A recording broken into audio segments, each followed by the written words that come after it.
Bonjour les amis, j'espère que vous allez bien, je suis super contente de vous retrouver.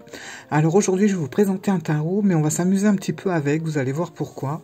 En plus de ça, c'est un tarot qui, là que je vais vous présenter, qui est en anglais, mais qui va sortir en français à la fin du mois. Je crois le 23 février, quelque chose comme ça. Mais moi, ce petit jeu, je le trouve génial. Voilà. Donc c'est le 4 tarot de Eskenazi. Voilà. Donc celui-là, il était sorti il y a quelques temps déjà, et vous avez carrément le coffret qui sort en français à partir du 23 février, je crois, en tout cas fin février. Donc si ça vous intéresse, écoutez, franchement, vous allez voir, il est drôle, il est sympa, puis en même temps, je trouve que les dessins, ils ont un petit côté rétro et tout. Vous allez voir, ça va être super. En plus de ça, je trouve que c'est un jeu qui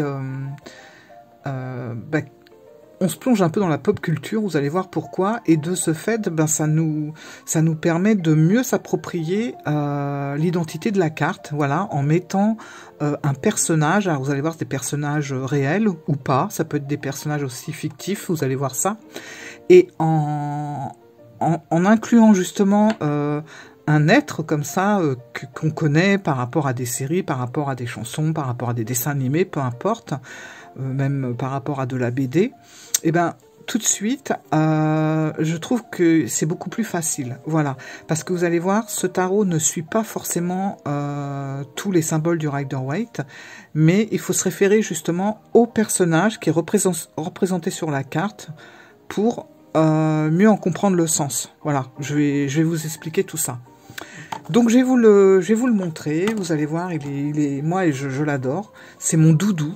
Voilà, on parle de doudou deck, c'est vrai que c'est un mot qui est très à la mode, doudou deck, machin. Et voilà, moi ça va pas être des jeux rose bonbon, tout ça, mais ça va être ce genre de jeu là que je vais prendre si j'ai un coup de mou ou si j'ai le cafard par exemple. Voilà. Alors, voilà le dos. Donc le dos sympa, je trouve. Je ferai, je pense par la suite, je l'ai pas fait, mais je sais pas si je le ferai en fait. Les tranches en noir, mais bon. Alors le tarot qui va sortir en français, ah là là, il y a un vieux reflet. Ouais, bon, on va voir si vous voyez assez bien. Le jeu qui va sortir en français, qu'est-ce que je voulais dire du coup? Mince. J'ai perdu le fil. Bon, je sais pas si c'est ça que je voulais vous dire, mais en tout cas je vous le dis. Si le jeu qui va sortir en français, je ne pense pas qu'il y ait beaucoup de changements. Pourquoi? Parce que vous voyez, on n'a rien d'écrit en français, en anglais sur la carte. Donc je pense que quand il va sortir en français, on sera dans le même jeu de cartes. Il y aura juste peut-être, et j'espère, un petit livret, un livre. Il y en a un qui est là. Je vais vous le montrer. Hop. Voilà. En plusieurs langues. Mais j'espère qu'on aura un petit livre. Ça serait vraiment sympa parce que c'est vraiment un jeu, vous allez voir, qui est super agréable. Et on va essayer de deviner ensemble les personnages qu'il y a dessus. Et je voulais juste rajouter que sur le jeu qui va sortir en français, c'est les éditions, comme d'habitude, les fameuses éditions intuitives qui vont ressortir ce jeu en français. Voilà. Alors, j'essaye de trouver le truc, mettre un peu plus de lumière. Alors, c'est pas dans l'ordre forcément, donc je garantis pas que je mette un nom sur tous les personnages, mais on va essayer de faire au mieux. Et puis, vous allez voir, c'est assez rigolo quand même. Donc là, alors c'est le 7 de denier, donc vous avez le numéro de la carte en haut, et vous avez le petit symbole de la suite en bas, donc là c'est les deniers. Donc on a le 7 de denier qui est représenté par Steve McQueen. Voilà. Ensuite, on a le 4 de coupe, donc... Attendez, je ne sais pas comment me mettre, comme ça peut-être. le 4 de coupe avec Dorothée dans Le Magicien d'Oz. Alors vous voyez, si on essaie de, bon, bah pour ceux qui connaissent un petit peu le tarot, si vous vous remémorez un petit peu l'ambiance classique du Rider-Waite-Smith, vous allez voir que les images, je trouve, elles collent super bien sur les suites en fait. Ici, on a, je crois que c'est Ulysse pour le roi de coupe. Voilà. Regardez, pour le cavalier de coupe, on a Zorro, quand même. Il fallait le trouver, celui-là. Le petit pousset pour le page de coupe. Le fou. Donc, pour le fou, on a Jack et le haricot magique. Je trouve que ça va bien aussi. Moi, du peu que je me rappelle de ce dessin animé, je me rappelle que Jack, il était un peu... il était un peu tête en l'air, quoi. Ça, c'est génial. Le 4 de bâton. Alors, par contre, on confond un peu bâton et épée, parce que c'est vraiment très très léger, la différence. Et on a Mickey pour le 4 de bâton. Mickey. Voilà, moi, je trouve que c'est chouette, parce que le 4 de bâton, c'est vraiment... recélébrer quelque chose, les retrouvailles, se retrouver, être ensemble, s'amuser. Franchement... c'est top. Le roi... Alors, attendez. C'est le roi, je crois, de denier. C'est qui, celui-là? Ah, lui, c'est dans Autant n'emporte le vent. Comment s'appelle-t-il, ce gars? Butler, je crois. Dites-moi, hein, dans les... dans la barre, dans les commentaires, voilà, je vais y arriver, parce que je peux me planter sur certains noms, parce qu'il y en a quand même 78, et voilà, la carte. Ici, on a, alors le 5 de pentacle, c'est Phèdre, je crois, voilà. Regardez, le 2 de coupe, Laurel et Hardy, c'est génial, franchement. Le 2 de coupe. Le 2 de coupe, c'est quand même, voilà, c'est l'union, ça peut être un partenariat, ça peut être, je sais pas, une alliance, bon, enfin bref, Laurel et Hardy, quoi. Je trouve que ça va trop ensemble. Lui, c'est... comment il s'appelle, lui, là? Je sais que vous le savez. Vous êtes en train de vous le dire derrière l'écran. Que c'est un tel, je me rappelle plus. Skywalker, je crois. Bon, voilà. Donc là, on est dans les épées. Ensuite, génial, l'as de denier, Picasso. Le 10 de coupe, il me semble que c'est Cendrillon. Regardez, ça c'est la justice. Mais la justice, merde alors, pardon. Excusez-moi, ça m'a échappé, mais c'est ça. La justice, c'est Robin des Bois. Pour moi, ça représente la justice. Robin des Bois, voilà. Trop fort. Ensuite, on a Cyrano de Bergerac pour le pendu. Je sens que je vais pas me rappeler toutes les cartes. Je ne sais pas pourquoi. Le comte de Monte Cristo avec le 5 de coupe. Ah, on l'a bien là, franchement, ça c'est tout à fait ça. Ça c'est... comment s'appelle-t-elle? C'est Vénus là, c'est quoi? Ah là là, je sais que vous êtes en train de vous le dire aussi derrière l'écran. Ah, faut que je regarde, excusez-moi, mais faut que je regarde, je peux pas rester comme ça. Donc c'est l'as de coupe, l'as de coupe c'est... Attendez. Criez pas, je vous entends. Je vous entends et vous me dites que c'est... Ah oui, c'est Aphrodite. Voilà, quand... Si vous criez pas tout en même temps, je comprends. Aphrodite. Regardez ça. Elle est pas belle, cette carte. C'est le chapelier fou. En 7 d'épée. Voilà. Ici, là, ça va commencer à me faire rire. On a, en reine de denier, on a Barbara Streisand. Et là, c'est Corleone. Franchement, ça lui va bien. Hein. Le 5 d'épée.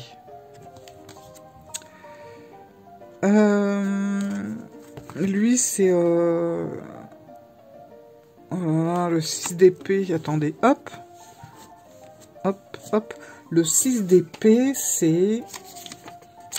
Je sais qu'il y en a 2, 3, dont un, je ne sais même pas qui c'est, d'ailleurs. J'aurais pu regarder sur Internet avant, mais bon. Le 6 d'épée, c'est... Ah, c'est Christophe Colomb.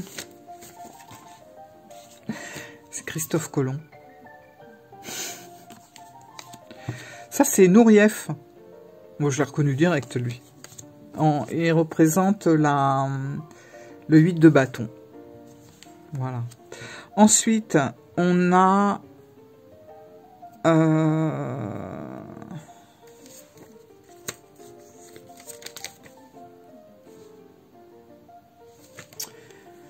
Ouais, c'est Merlin l'Enchanteur, qui est en hiérophante.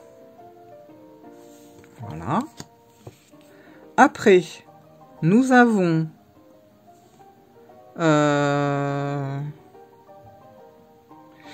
le cavalier d'épée. Ah, c'est qui le cavalier d'épée? Ah, c'est Hercule. C'est Hercule, cavalier d'épée. Oh, regardez ça. Alors, c'est le roi d'épée, mais c'est parfait. C'est Sherlock Holmes.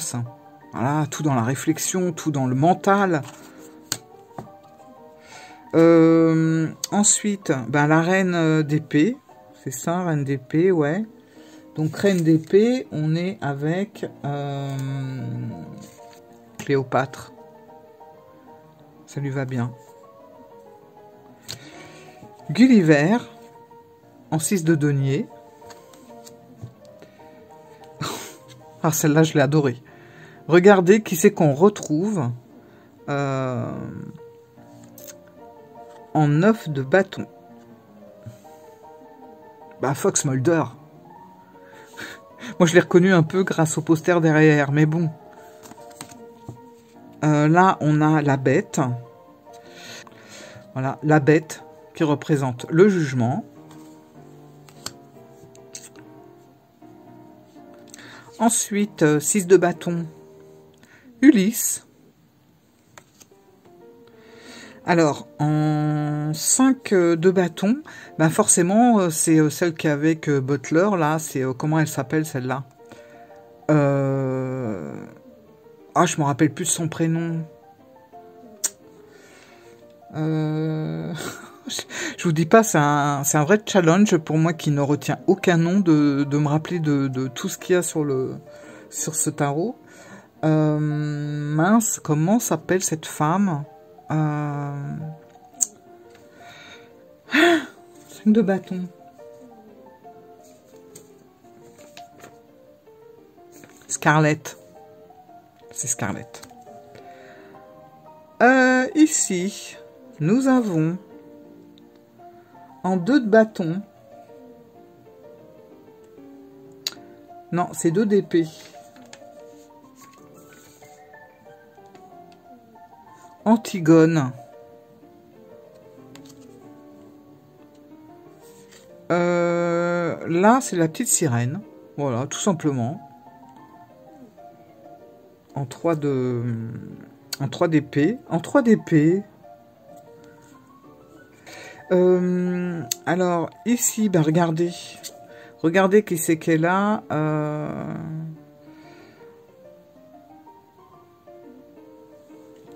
Un roi d'épée. Et ben, c'est James Bond. Voilà. En cavalier de bâton, on a Mercury. Je me rappelle plus son prénom. Comment elle s'appelle? Bon, bref, je sais plus son prénom. Eddie, non? Je me paye la honte de service dans cette vidéo. Parce que... moi, j'ai un gros problème avec les prénoms, je vous l'ai toujours dit. Mais en plus de ça, je fais des mix avec des noms et des prénoms. Vous savez, comme on fait avec les tarots et les oracles. Mais ils vont pas ensemble. Voilà. Donc je vais vous prendre le prénom d'une actrice et je vais le coller au nom d'une autre actrice. Voilà, par exemple. Freddie Mercury, ça y est, je me rappelle. Elle, c'est Wonder Woman. Voilà, donc là, dans la série des bâtons, elle représente la reine. Notre petit Louis XIV en empereur, bon, bah franchement, pas de problème. Peter Pan, dans le 6 de coupe. Ah là là, Léonard de Vinci pour le monde. Bah, c'est pas beau, ça, franchement. Celle-là, je l'adore. Alors, c'est l'ermite et c'est le capitaine Nemo. Donc, ça, c'est... Moi qui suis fan de Jules Verne, déjà, je la trouve super belle, la carte. J'espère que vous les voyez bien, que je vais pas trop vite. Regardez celle-là, Ripley. C'est génial. Regardez derrière. C'est la force. C'est génial. Ah oui, c'est celui-là, je ne le connais absolument pas. Alors, attendez, je regarde. C'est donc... C'est qui celui-là? C'est le chariot, mais c'est Gengis Khan. Gengis Khan. Je ne sais pas qui c'est. Je crois que dans le jeu, c'est le seul que je connais vraiment, mais vraiment pas. Alors là, regardez Fred Astaire. Bon, j'espère que je ne me trompe pas. Sherazade, en œuf de denier. Ça, c'est pas... Alors, c'est le 4 d'épée, mais c'est... Comment s'appelle-t-il? Alors, c'est pas... attendez. 4 d'épée. Je vous dis pas, elle est vachement au point, la vidéo. Mais bon, en même temps, cherchez avec moi. C'est dommage que vous n'ayez pas de micro. Hein. On aurait pu faire ça ensemble. 4 d'épée. Ça représente...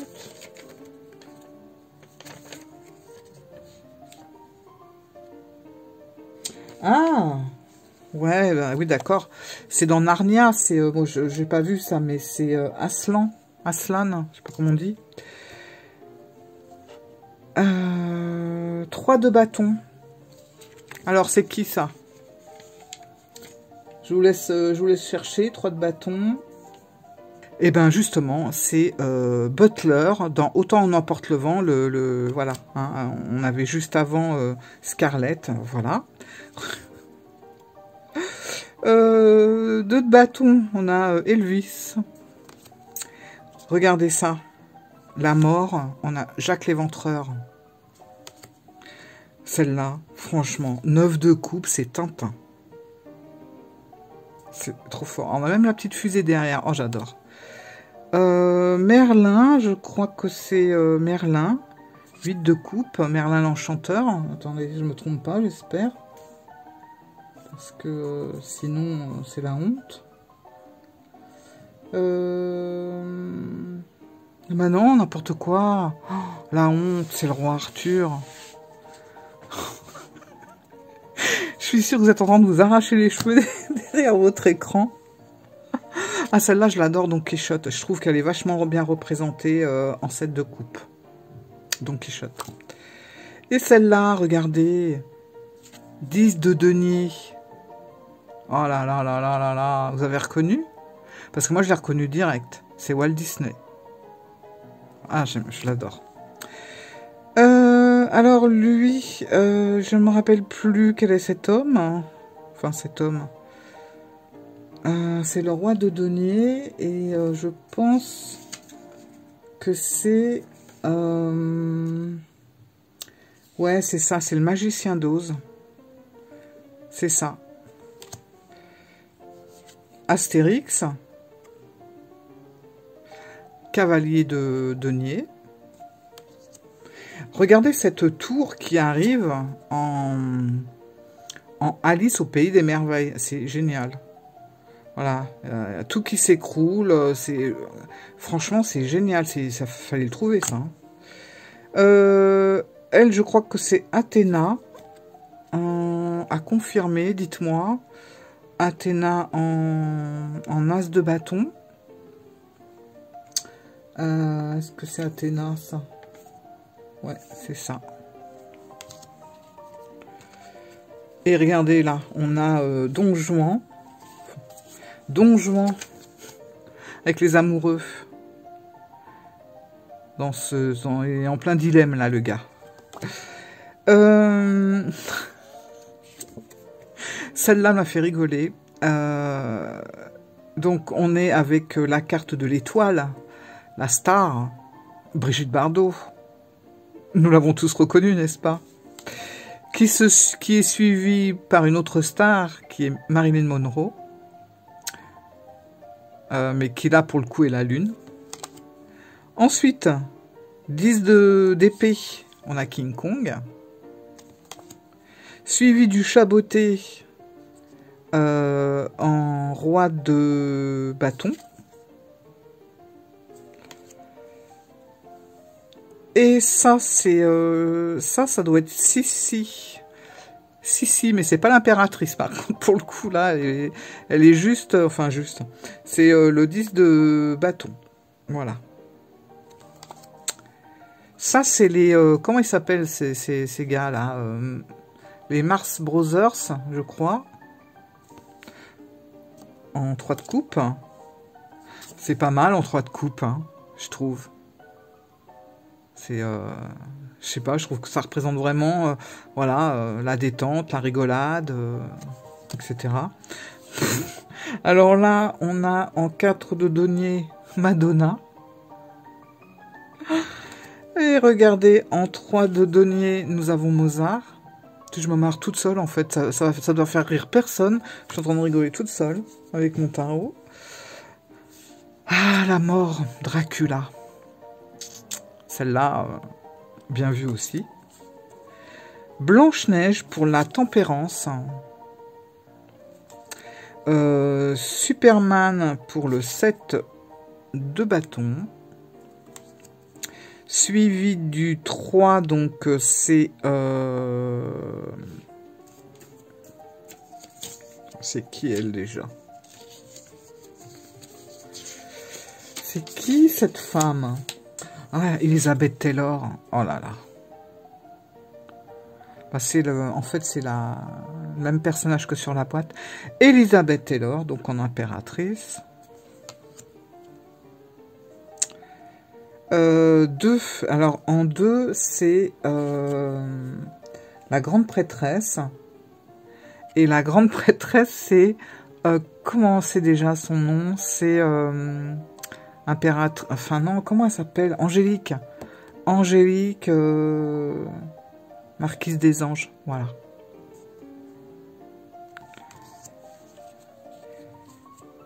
Là, on a...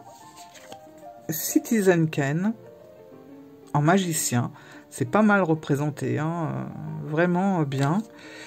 Et puis là, on a 8 d'épée, c'est qui celle-là? 8 d'épée. C'est qui cette femme? Ah, c'est Esmeralda. C'est vrai. Bon, bah là, on va tous... hein, on sait tous qui c'est. 8 de bâton, représenté par Harry Potter. C'est très bien, bravo les amis. Et puis regardez, celui-là, c'est Van Gogh. En 9 d'épée. Avec son oreille coupée, pauvre homme. Alors celle-là, je la trouve géniale. Voilà, celle-là, c'est la roue, ou la roue de fortune. Représenté par Charlie Chaplin, et moi j'adore parce que Charlie Chaplin en fait c'était quelqu'un qui savait faire rire comme il savait faire pleurer, c'est dingue. Il avait un visage, et il pouvait vous faire pleurer par ses expressions, mais il pouvait aussi vous faire éclater de rire quelques minutes après, et je trouve que ça représente super bien la roue, voilà. Un coup en haut, un coup en bas, voilà, je trouve que c'est vraiment... c'est bien vu. Là, dans les coupes, roi de coupe, c'est... comment... Oh là là, comment s'appelle-t-il? Je vous dis, c'est un vrai challenge hein, pour moi, ce que je suis en train de faire là. C'est... Jane Kelly, non? Je crois que c'est ça. Jane Kelly, roi de coupe.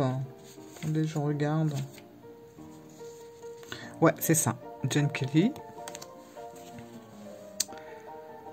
Là, nous avons la Belle pour le soleil. Dans La Belle et la Bête. On avait la Bête hein, tout à l'heure.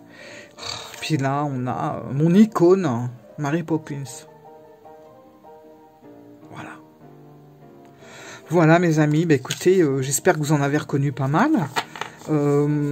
Franchement, moi, ce jeu, j'aime beaucoup. C'est vraiment un petit jeu tout mignon. Voilà. Moi, c'est ça, mes doudou decks. Vous voyez? C'est pas du rose bonbon avec des chevreuils, avec des paillettes. Non, c'est pas des chevreuils, c'est des licornes. C'est ça. Voilà. C'est Jacques l'Éventreur. Voilà ce qui me fait rêver, moi. Non, je rigole. Je rigole, mais j'aime beaucoup ce jeu et je le trouve vraiment, pour le coup, il fait du bien, il détend et puis il est beau. Je trouve que les... C'est tout mélangé.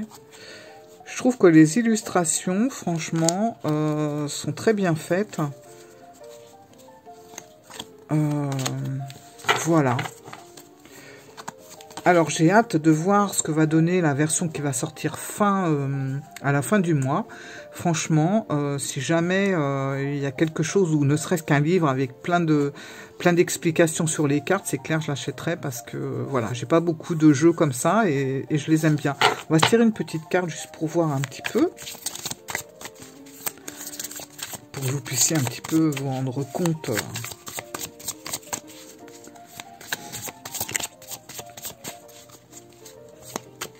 Hop, hop. Ah bah c'est celle-là. Voilà. Superman. Superman, puis allez, on s'en tire une deuxième. Je vais prendre celle-là. Superman et Scarlett. Dis donc. Eh, 2 bâtons quand même. Hein. Un 7 et un 5. Alors on a le 7 de bâton et on a le 5 de bâton. Donc on reste dans la série des bâtons. Alors, on va regarder un petit peu ce qu'il y a de noté. Déjà, pour le 7 de bâton.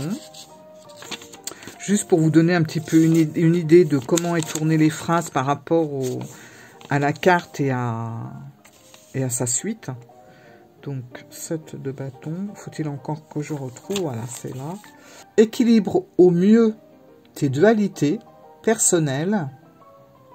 Pars sauver le monde. Mais pour autant, ne te sacrifie pas toi-même. Voilà. Et pour le 5 de bâton, Scarlett O'Hara, tout est en guerre autour de toi. Ta capacité de survie va être mise à rude épreuve. Reste déterminé et centré sur tes intérêts. Et c'est vrai que dans le film, je ne sais pas si vous l'avez vu, ce film avec, enfin, Autant n'emporte le vent, mais pour le coup, c'est vrai que le personnage de Scarlett, c'est quand même quelqu'un d'hyper déterminé et qui va jusqu'au bout de ce qu'elle a commencé. Elle est forte, elle porte tout sur elle, et je trouve que ça correspond tout à fait à la carte. Et puis lui, voilà quoi. Donc, je trouve que c'est un beau message, en fait. Hein. On est en train de nous dire tout simplement que... de faire un petit peu... de faire attention à soi, même si on est comme ça, le bras levé, comme on la voit là, prête à affronter tout ce qui va pas autour de nous, toutes les choses qui nous révoltent, ou les choses qui nous touchent de près ou pas. Ou même des choses qu'on a en nous qui nous sont peut-être même insupportables. Eh bien, attention, c'est pas parce que c'est le chaos qu'il faut cesser emporter par nos émotions. Il faut essayer de relativiser les choses et de faire attention à soi, déjà en premier, de se dire, voilà, il y a peut-être bien plus grave à côté. On peut aller au bout des choses, mais on doit se préserver. En premier, voilà, c'est hyper important. Enfin, moi je le vois comme ça. Et voilà nos 2 cartes, donc c'est assez sympa. Donc vous voyez, c'est pas mal. Donc je pense que ce qui va sortir en février, ça va être bien sympa. Le seul petit reproche que j'aurais à faire sur ce jeu de cartes, c'est dommage que les cartes ne soient pas plus grandes pour pouvoir vraiment regardez ces belles peintures, ces belles illustrations, parce que il y a plein de petites choses, il y a plein de petits détails, mais en même temps, vous voyez, ça fait pas fourre-tout, ça fait pas bordel en plus dans la carte, c'est quand même assez bien propre. Mais c'est vrai que si on avait une carte un peu un format un petit peu plus grand, c'est un format tarot, mais bon, c'est les formats comme ce que sort Intuitive, hein, voilà. Mais c'est vrai qu'un tout petit peu plus grand, ça aurait été super chouette. Regardez notre Barbara Streisand qui se prélasse sur son fauteuil, là. Voilà. Bon, écoutez, dites-moi ce que vous en avez pensé. Est-ce que c'est le genre de jeu qui vous plaît? Est-ce que vous pensez acquérir celui qui va sortir en français à la fin du mois ou pas du tout? Ou est-ce que... Alors c'est vrai, hein, on est bien sur, voilà, un homme, un homme, un chat, mais ça le fait bien, quoi, franchement. Ah, je l'adore, ce petit jeu. Voilà, écoutez, j'espère que ça vous a plu, en tout cas, que la vidéo vous a plu, même si le jeu, bon, ça n'a pas été pour vous un petit coup de foudre, un petit coup de cœur. J'espère en tout cas que la vidéo vous aura un petit peu distrait. Voilà, allez, je vous fais des gros bisous, je vous dis à bientôt. Allez, ciao, au revoir.